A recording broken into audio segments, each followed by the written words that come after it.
बाबाओं के चमत्कार और उनको नमस्कार करने वाले भक्तों की इस देश में कमी नहीं है, मगर ऐसा कम ही हुआ है जब लाखों दिलों पर राज करने वाले किसी बाबा पर कानून ने निगाह टेढ़ी की हो। जी हां, हम बात कर रहे हैं आसाराम बापू की। अपने भक्तों के लिए भगवान बन चुके आसाराम बापू को कानून ने एक बार फिर कटघरे में ला खड़ा किया है, और इस बार उन पर कोई ऐसा वैसा नहीं बल्कि एक नाबालिग के साथ बलात्कार का मामला दर्ज किया गया है, वो भी देश की राजधानी की पुलिस यानी दिल्ली पुलिस ने।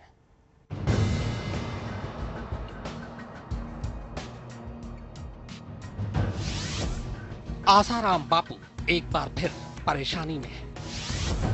आसाराम बापू एक बार फिर तनाव में है। आसाराम बापू एक बार फिर मुसीबत में है।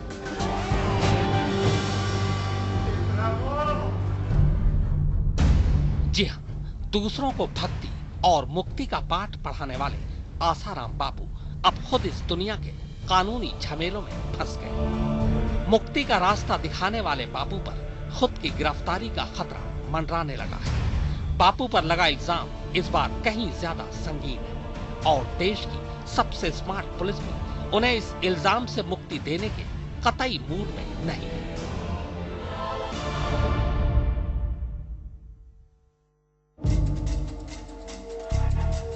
आसाराम बापू पर 16 साल की एक नाबालिग लड़की ने इल्जाम लगाया है कि बापू ने ऐन स्वतंत्रता दिवस पर यानी 15 अगस्त को जोधपुर के अपने आश्रम में उसके साथ बलात्कार किया।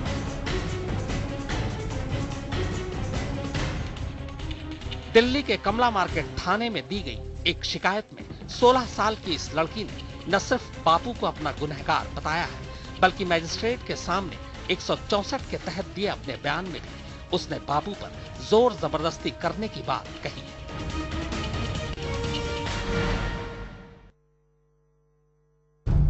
लड़की के इल्जाम लगाने के फौरन बाद पुलिस ने उसका मेडिकल कराया। मेडिकल में यौन शोषण की बात सही पाई गई। इसी के बाद दिल्ली पुलिस ने आसाराम बापू के खिलाफ आईपीसी की धारा 376 यानी रेप, धारा 342 यानी गैर कानूनी तरीके से बंधक बनाना, 506 यानी जान से मारने की कोशिश और protection of children from sexual offences act यानी पोस्को की धाराओं के तहत मामला दर्ज कर लिया है। ये सारी धाराएं गैर जमानती।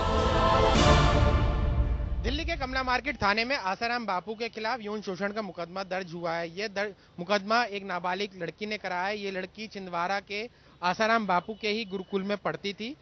इस लड़की ने दी हुई शिकायत में आसाराम बापू पे आरोप लगाए हैं कि अगस्त के तीसरे हफ्ते में इस आसाराम बापू ने जोधपुर के आश्रम में इस लड़की को बुलाया और वहां पर इस लड़की के साथ धार्मिक अनुष्ठान के बहाने छेड़खानी की, यौन शोषण किया। तो क्या बापू अब गिरफ्तार होंगे? तो इसका जवाब अब जोधपुर पुलिस ही देगी, क्योंकि जुर्म जोधपुर में हुआ है, लिहाजा कार्रवाई भी अब वहीं होगी। पर इतना तय है कि बापू के लिए आने वाले दिन मुसीबत भरे हैं, क्योंकि पीड़ित लड़की अब दिल्ली से जोधपुर ही जा रही है। जोधपुर से इंदर सिंह और अनुज मिश्रा के साथ नितिन जैन, दिल्ली आज तक। जिस लड़की ने आसाराम बापू पर यौन शोषण का इल्जाम लगाया है, उसकी शिकायत में कुछ अजीब सी बातें हैं। वो बातें जिन्हें लेकर आसाराम बापू पर पहले भी उंगलियां उठ चुकी हैं। लड़की का इल्जाम है कि आसाराम ने उसका यौन शोषण करने से पहले बंद कमरे में तंत्र मंत्र किया। आपको बता दूं कि कुछ वक्त पहले भी आसाराम के आश्रम में तंत्र मंत्र को लेकर कई खबरें बाहर आई थी।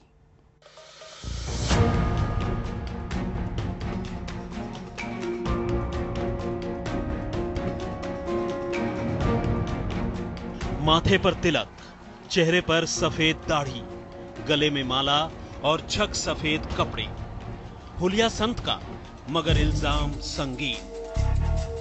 सत्संग कर करोड़ों में खेलने वाले आसाराम बापू पर इल्जाम और तोहमत कोई नई बात नहीं है, लेकिन इस बार उन पर जो इल्जाम लगे हैं उसने अब तक के दूसरे तमाम इल्जामों को पीछे छोड़ दिया है। और ये इल्जाम भी कोई मामूली नहीं, बल्कि ये इल्जाम है एक नाबालिग लड़की के यौन शोषण का।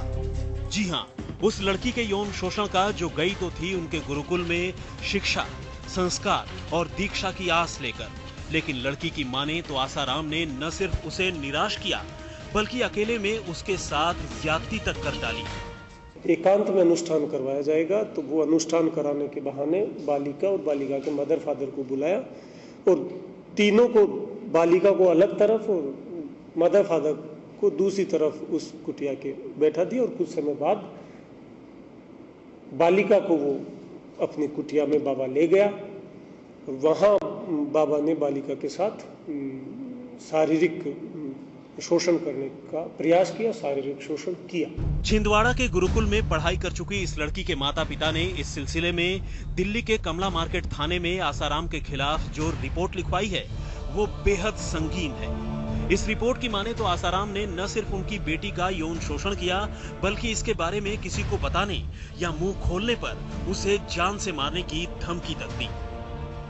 शिकायत के मुताबिक इस लड़की के घर वालों को आश्रम की वार्डन ने 8 अगस्त को फोन कर बताया था कि उनकी बेटी की तबीयत बिगड़ गई है और फिलहाल बापू ने दूर से ही मंत्र फूंककर उनकी बेटी को ठीक कर दिया है। लेकिन चूंकि उस पर भूत प्रेत का साया है, उसे पूरी तरह ठीक होने के लिए बापू को अनुष्ठान करना होगा। ये सुनकर लड़की के घर वाले अपनी बेटी को लेकर घर आ गए। आसाराम बापू अपने अनुयायियों को धर्म की राह दिखलाता है, लोगों को जीवन का जीने का सलीका सिखलाता है, सत्संग कराता है।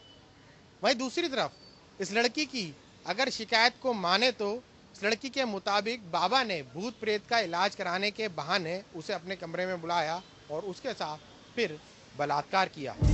रिपोर्ट के मुताबिक इसके बाद वे अनुष्ठान के लिए बापू से मिलना चाहते थे और तब उन्हें बताया गया कि बापू 14 अगस्त को जोधपुर के आश्रम में मिलेंगे। अब लड़की के माता पिता अनुष्ठान के लिए अपनी बेटी को लेकर जोधपुर गए। वहां बापू ने उनके ठहरने का इंतजाम करवा दिया और 15 अगस्त यानी स्वतंत्रता दिवस के दिन अनुष्ठान के बहाने उनकी बेटी के साथ उसी आश्रम में यौन शोषण किया। लड़की ने जब विरोध किया तो बाबा ने उसका मुंह बंद कर दिया और जान से मारने की धमकी दी।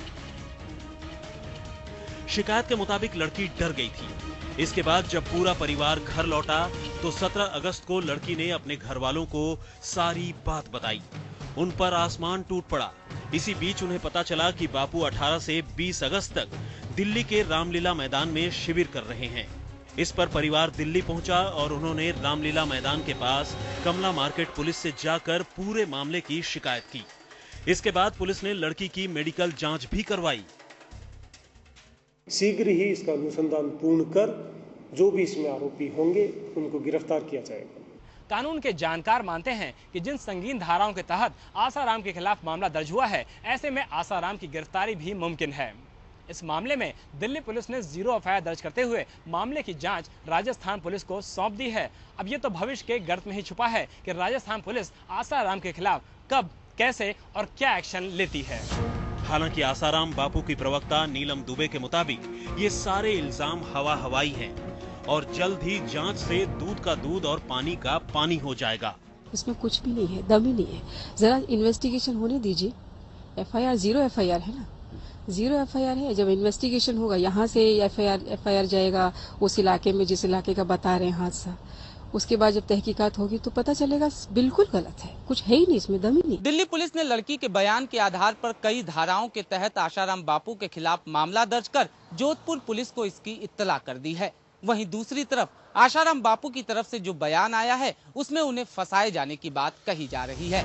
हालांकि अब आगे मामले की जांच जोधपुर पुलिस करेगी, क्योंकि लड़की के इल्जाम के मुताबिक उसके साथ यौन शोषण जोधपुर में हुआ था।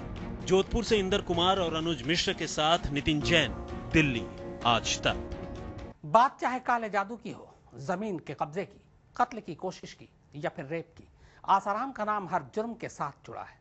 कहने वाले इसे आसाराम के खिलाफ लोगों की साजिश कह सकते हैं, लेकिन हकीकत यही है कि आसाराम का ट्रैक रिकॉर्ड साल दर साल सुधरने की बजाय बिगड़ता ही जा रहा है। ये आश्रम के साथ साजिश है। संत आसाराम बापू फिर सवालों के कटघरे में हैं। बलात्कार का ताजा आरोप उनके विवादों से जुड़ी फहरिस्त में एक और मामला बनकर दर्ज हो गया है। आसाराम का विवादों और आरोपों से बड़ा पुराना नाता है।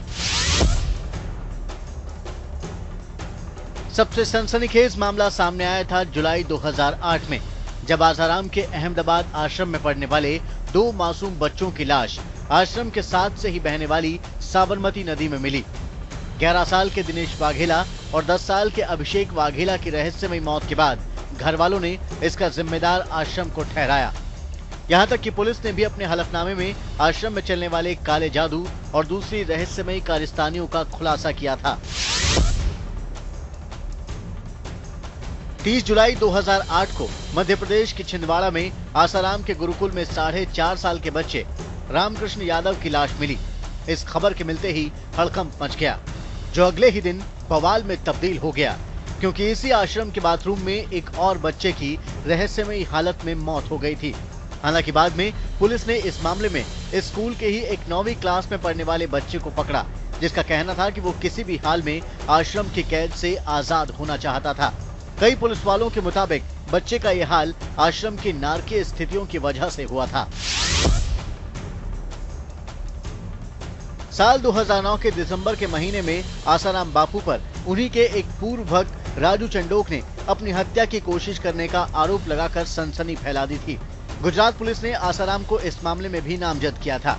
इतना ही नहीं, संसार को मोह माया से मुक्त होने का भाषण पिलाने वाले आसाराम पर जमीन हड़पने का आरोप भी जड़ा गया है। जनवरी 2009 में गुजरात के लैंड डिपार्टमेंट के सर्वे में पता चला था कि आसाराम के आश्रम के लिए अहमदाबाद और गांधीनगर की करीब 65,000 स्क्वायर मीटर की जमीन पर अवैध कब्जा कर लिया गया है। दिसंबर 2009 में ही इस अवैध कब्जे को खाली कराने का आदेश भी सुना दिया गया था। आसाराम आश्रम की दिल्ली इकाई पर दिल्ली की एक बुजुर्ग महिला सुदर्शन कुमारी ने आरोप लगाया था कि फर्जी दस्तावेजों के जरिए उसके राजौरी गार्डन स्थित घर की एक मंजिल आश्रम की प्रॉपर्टी बना दी गई है। और अब एक बार फिर आसाराम बापू आरोपों के घेरे में हैं। बड़ी बात यह है कि इस बार उनका आश्रम नहीं, बल्कि वो खुद यौन शोषण जैसा संगीन आरोप झेल रहे हैं। आज तक ब्यूरो।